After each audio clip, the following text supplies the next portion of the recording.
Good morning students. After completing the 2 chapter of EVS, today we are going to start the lesson number 3. The name of the lesson is building houses. Okay, in this chapter we read and discuss about types of houses, building materials and builders, यानी कि घर बनाने में या मकान बनाने में कौन कौन से मटेरियल्स की ज़रूरत पड़ती है, एंड मेंटेनेंस एंड डेकोरेशन, जो हमारा घर बन जाता है उसको टाइम टू टाइम मेंटेनेंस और डेकोरेशन की ज़रूरत भी पड़ती है। तो ये तीनों टॉपिक हम इस चैप्टर में पढ़ेंगे। We live in a different type of houses, हम तरह तरीके के हाउस में रहते हैं, कोई छोटे घर में, कोई बड़े घर में, कोई फ्लैट में रहता है, कोई विलाज में रहता है। Houses are design in a different way according to the climate and the surrounding. According to the climate और सराउंडिंग इसलिए कहा गया है क्योंकि हर जगह, इतना बड़ा हमारा देश है, वहाँ पर हर जगह अलग अलग क्लाइमेट होते हैं। जस्ट लाइक कहीं गर्मियाँ ज़्यादा होती हैं, कहीं ठंड ज़्यादा होती है, कहीं बारिश ज़्यादा होती है। तो जो घर बनाए जाते हैं ना, उन क्लाइमेट्स को ध्यान में रखकर बनाए जाते हैं।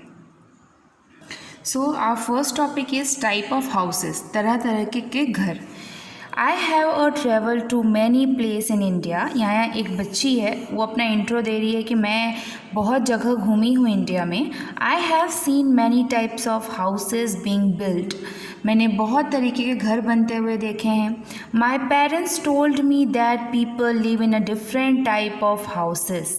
मेरे पेरेंट्स कहते हैं कि हर इंसान डिफरेंट टाइप ऑफ हाउसेस में रहता है। They also told me that building a house depend upon the climate condition of the place and the land form of the place. Land form का मतलब होता है ज़मीन। कुछ ज़मीनें पक्के घर बनवाने के लिए सुटेबल नहीं होती क्योंकि उनकी जो तय होती है मिट्टी की, वो ख़राब होती है। आप देखते होंगे ना, न्यूज़ वगैरह में भी सुना होगा, हल्का सा भी भूकंप आता है तो बड़ी बड़ी बिल्डिंग गिर जाती हैं। क्यों होता है? क्योंकि उनका जो लैंड फार्म होता है, यानी कि ज़मीन होती है, वो उतनी सुटेबल नहीं होती है घर बनाने के लिए। Okay, now come to the main point. Look at this picture. ये पिक्चर में क्या है? नीचे लकड़ियाँ लगी हुई हैं और ऊपर की तरफ घर बना है। अब इस टाइप के घर कहाँ पाए जाते हैं? Let us read. Assam lies in the north eastern part of India. हमारे इंडिया का एक नॉर्थ ईस्ट पार्ट है जिसका नाम होता है Assam. It is a hilly state which receive heavy rainfall and also face frequent flood. Fluid का मतलब होता है बाढ़ आना, यानी कि हमारे इंडिया में ये ऐसा देश है, ऐसा स्टेट है जहाँ एक तो ये हिल स्टेशन है। हिल स्टेशन यानी कि जहाँ पर ठंड बहुत पाई जाती है, ठंड बहुत ज़्यादा लगती है, प्लस वो पहाड़ों में वो जगह होती है और यहाँ बहुत बारिश होती है, जिसके कारण यहाँ पर बाढ़ भी आ जाती है। In some part of this state houses are built at a height.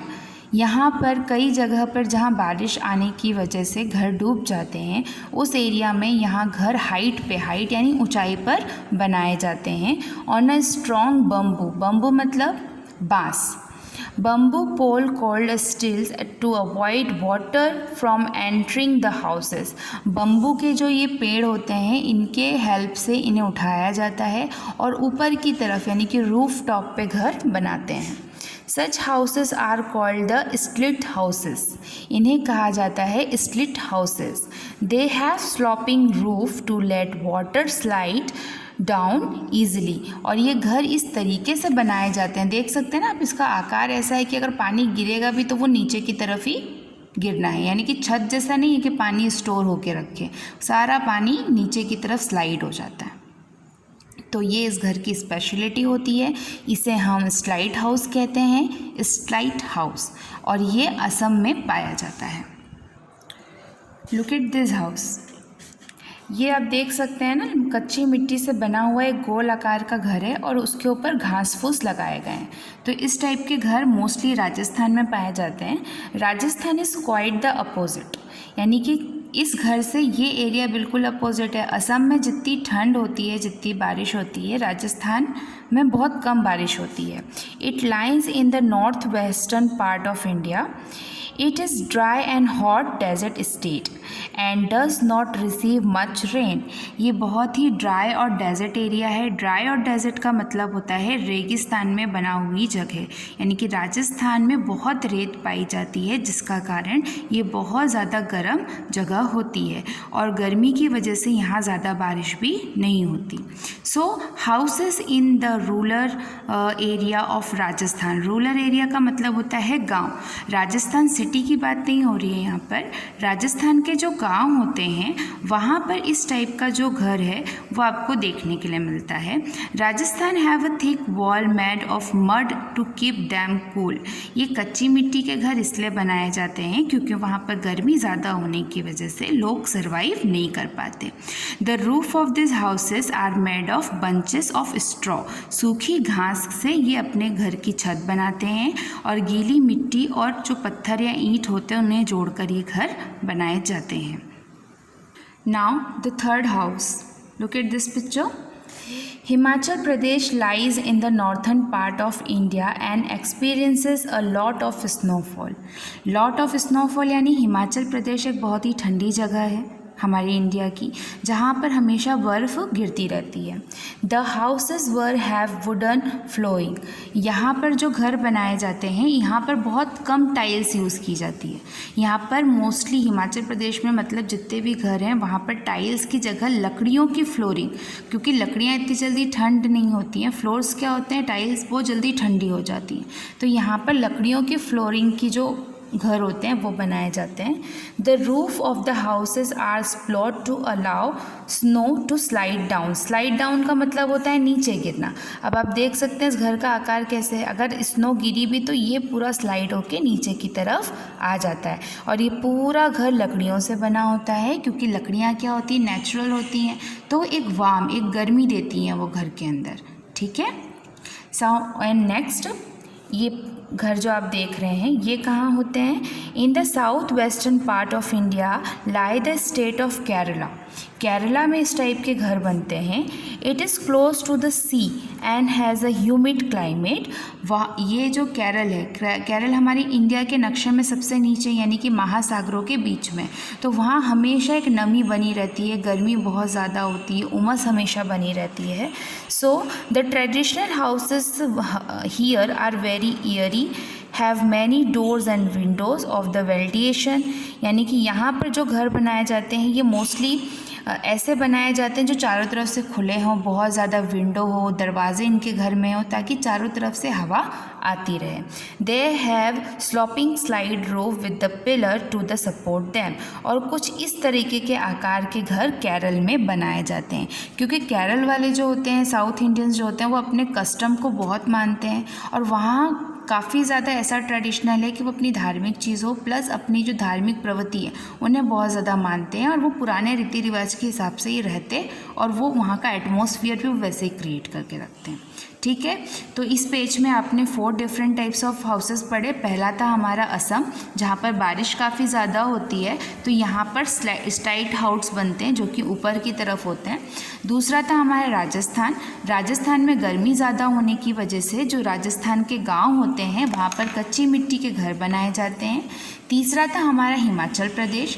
Himachal Pradesh में स्नोफॉल ज़्यादा होता है, स्नोफॉल यानी कि बर्फ़ गिरना, इसीलिए वहाँ पर जो घर होते हैं वो लकड़ियों के बनाए जाते हैं, फ्लोरिंग भी लकड़ियों की होती है और इनका आकार ऐसा होता है स्लाइड की तरह यानी घिसल पट्टी की तरह जो नीचे की तरफ आता है ताकि जो बर्फ़ है वो घर पे जमे ना और वो नीचे गिर जाए। इसके बाद हमने केरल के घर के बारे में पढ़ा था। केरल में घर ऐसे बनाए जाते हैं जो मोस्टली रूफटॉप होते हैं और इनके जो घर में दरवाजे और खिड़कियों बहुत ज़्यादा चारों तरफ से खुली रहती हैं ताकि जो वेव्स हैं वो प्रॉपर अंदर आ सकें। So students, now second topic पे अब आते हैं हम, building materials and the builders. घर बनाने के लिए कौन कौन से मटेरियल्स की ज़रूरत पड़ती है और बिल्डर्स क्या यूज़ करते हैं। तो सबसे पहले तो different materials such as brick, cement, sand, stone, wood, iron and steel are used for building houses, ठीक है। ब्रिक यानी ईंट, घर बनाने के लिए ईंट की ज़रूरत पड़ती है। फिर होता है सीमेंट, सैंड, सैंड का मतलब होता है रेत, स्टोन यानी पत्थर, वुड यानी लकड़ी, आयरन यानी सरिया, और स्टील यानी कि कई लोग स्टील्स का भी यूज़ करते हैं। ठीक है, इन सभी चीज़ों को जोड़कर ही घर बनाया जाता है। ये मटेरियल्स होते हैं घर बनाने के। अब यहाँ पर देखिए डिफरेंट टाइप्स ऑफ पर्सन हैं जो घर बनाने में अलग अलग काम करते हैं, तो हम उनके बारे में पढ़ते हैं। Many peoples help in building houses, यानी कि घर कभी किसी एक की सोच की वजह से नहीं बनता। आपको मटेरियल कोई और प्रोवाइड करता है, फिर उसका नक्शा कोई और बनाता है, घर बनाता कोई और है, उसको पेंट कोई और करता है, यानी कि इतने सारे लोग जब उसमें वर्क करते हैं तब जाके घर तैयार होता है। तो सबसे पहले किसी भी घर को बनाने से पहले घर का नक्शा बनाया जाता है, और उस नक्शे को कौन बनाता है? An architect. जिस तरीके से इंजीनियर डॉक्टर्स होते हैं उसी तरीके से घर का नक्शा बनाने वाला या किसी भी बड़ी बिल्डिंग, होटल और जो बड़े बड़े रिजॉर्ट्स होते हैं, बड़े बड़े बंगले होते हैं, ये नक्शे के हिसाब से बनते हैं, है ना। जब नक्शा बनता है तो फिर ये बनाए जाते हैं। तो ये सारी हेल्प हमें आर्किटेक्ट करता है। ठीक है, सो an architect make the plan of a house according to the space available, यानी कि आर्किटेक्ट का काम होता है कि जितनी आपकी ज़मीन है उस ज़मीन के हिसाब से एक प्रॉपर मैप आपको बनाकर दे। इसके बाद काम होता है मैसन, यानी कि जो मज़दूर होते हैं। कभी भी घर का मालिक या घर का आर्किटेक्ट काम नहीं करता, काम ये मज़दूर करते हैं। A mason lay the brick for building the houses, he mixed cement, sand and water and then seal the brick with this mixture to make a strong wall. एक दीवार बनाने के लिए मज़दूर सबसे पहले ईंट, उसके बाद सीमेंट में रेत को मिलाकर, पानी को मिलाकर उसे मजबूत बनाता है, फिर एक एक ईंट को जोड़कर उन सीमेंट्स को लगाता है। आप लोगों ने घर बनते तो देखा ही होगा कभी, तब जाकर एक मजबूत दीवार बनती है। Then they plaster the wall with cement for a smooth finish. इसके बाद क्या होता है कि उस ईंट को लगाने के बाद वो सीमेंट का मिक्सचर बना के उसके ऊपर लगाते हैं ताकि एक स्मूथ, एक चिकनी दीवार आपको मिल सके। इसके बाद आते हैं अ कारपेंटर। अ कारपेंटर मतलब कारपेंटर वो इंसान जो लकड़ियों का काम करता है। Carpenter make wooden Windows, doors, cupboard and the other furniture. अब लकड़ियाँ बनाने वाला या लकड़ियों से सामान बनाने वाला खिड़कियाँ बनाता है घर के लिए, दरवाजे बनाता है, कबर्ड्स जो अलमारियाँ वगैरह होती हैं वो, या फिर जो भी लकड़ियों के फर्नीचर आपको बनाने हैं घर में सजाने के लिए, वो कारपेंटर बनाता है। कारपेंटर के बाद अगला काम होता है प्लम्बर का।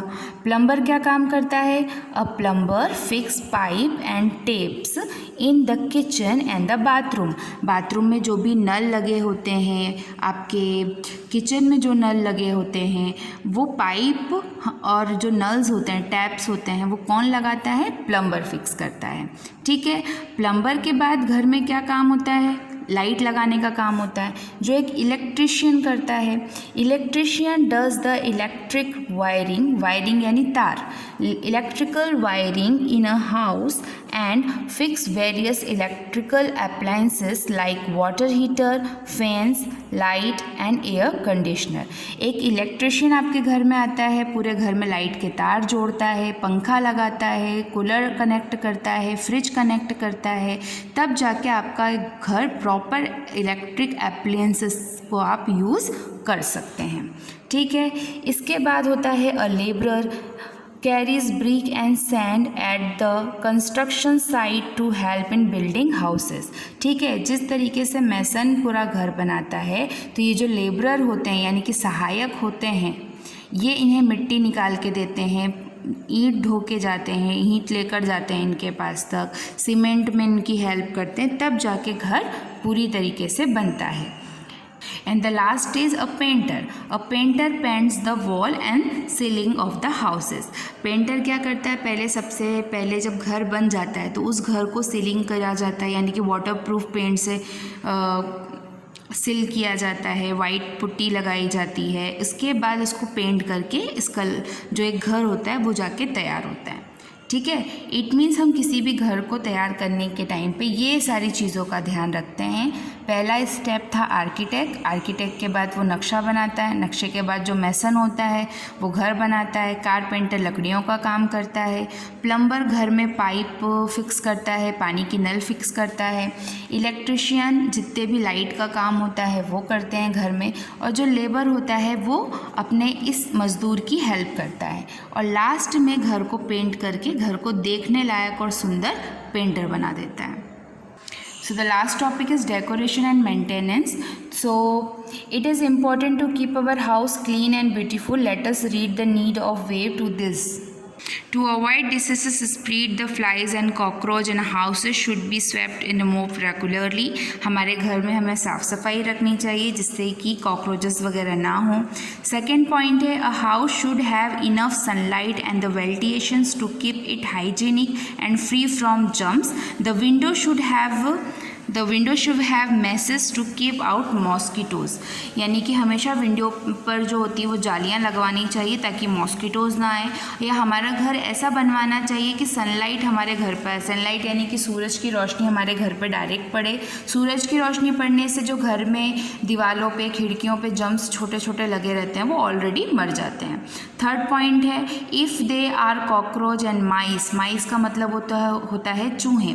माइस in the house, pest control measure should be adopted. अगर हमारे घर में कॉकरोच और चूहे हैं तो हमें दवाइयाँ छिड़कनी चाहिए. फोर्थ पॉइंट है, clean and well covered dustbin should be used in the disposing waste to avoid attracting insect and spreading foul smell. हमारे घर में हमेशा हमें डस्टबिन यूज़ करना चाहिए जिसकी वजह से जो गंदी स्मेल रहती खाने पीने का यहाँ वहाँ फेंक देना वो नहीं आती. और डस्टबिन को हमेशा प्रॉपर तरीके से ढक कर और टाइम टू टाइम उसे बाहर की तरफ थ्रो कर देना चाहिए. नंबर 5 में लिखा है, old and spoiled container, old newspaper and unwanted should be sold to junk dealer to keep the house clean. जो पुराने कंटेनर्स यानी डब्बे होते हैं, न्यूज़पेपर्स होते हैं या ऐसी कोई चीज़ जो आपको ज़रूरत नहीं हो वो हमेशा बाहर की तरफ थ्रो कर देना चाहिए. Number 6, the wall can be decorated with the small hanging paintings photographs to make the house look beautiful. हमारे घर की जो दीवारें होती हैं उन्हें अच्छे से भी पेंट अच्छा करवाना चाहिए. फिर हमारी दीवारों पे कुछ ऐसा लगाना चाहिए घर की, जैसे फ़ोटोज़ होती हैं, फ़ोटोग्राफ्स होती हैं, या कोई ड्राइंग वगैरह आप अच्छी उसको स्टिक कर देते हो जिससे कि हमारे घर की दीवारों का भी जो लुक होता है वो बहुत ही ज़्यादा ब्यूटीफुल दिखता है. इसके बाद 7th पॉइंट है, potted plant can be keeped around and inside the house to it this also purify the air. अपने घर में पेड़ पौधे लगाने चाहिए, छोटे छोटे पौधे लगाना चाहिए. उससे 2 फ़ायदे होते हैं. पहला फ़ायदा ये है कि घर बहुत ही प्यारा दिखता है, फ्लावर्स लगे रहते हैं अगर घर में. दूसरी बात ये, अगर आपके घर में आपके आसपास पौधे या पेड़ होते हैं तो जो एयर होती है वो बहुत ही ज़्यादा प्योरीफाई होती है. ओके स्टूडेंट्स, सो इस चैप्टर में आपने टाइप्स ऑफ बिल्डिंग्स पढ़ा, इसके बाद मटेरियल्स पढ़ा, बिल्डर्स पढ़े कौन कौन घर बनाता है, और लास्ट में आपने पढ़ा डेकोरेशन और maintenance. Okay, so I hope this topic is clear to you. Have a good day.